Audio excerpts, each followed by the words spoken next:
Remember the first day that I was reading about it for our homework assignment, and I was just in shock because never before had someone told me what I had dealt with as a child was abuse, was neglect. And so I ended up having 4 adverse childhood experiences. And later on, as I started talking to my therapist, I started to learn, I have PTSD. In addition to generalized anxiety disorder, that one I knew I had anxiety. That one wasn't that big of a deal, or new information. I was always the anxious one. I was always the anxious attachment one. So I started the therapy. It wasn't still second year then. Second year of medical school, we're in COVID, so we're all in virtual classes. And we come back to ACEs, adverse childhood experiences.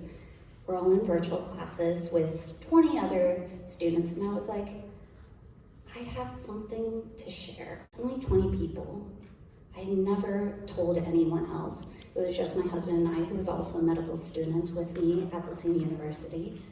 And I was like, okay, I'm going to message the teacher and say, hey, can we save a 5-minute at the end of this talk? I have something to share.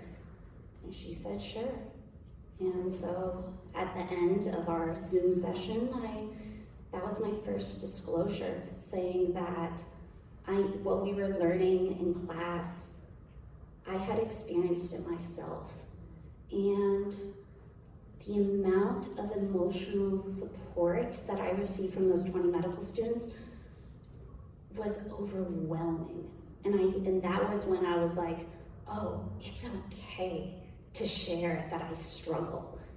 Even though in medical school, we all like to pretend we're perfect. We all like to pretend we know everything. But just having that vulnerability was huge. And that's where I ended up getting in contact with my new medical school best friend, who shared also a lived experience of trauma. Failure of courses led me to push, and step 1 studying pushed me into a leave of absence, pushed me into having financial struggle because you don't get loans if you're in a leave of absence.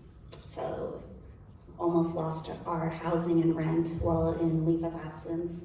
We were going off of my husband's medical student loans, which already wasn't enough for one person. So significant struggles financially, and I kept failing the step 1.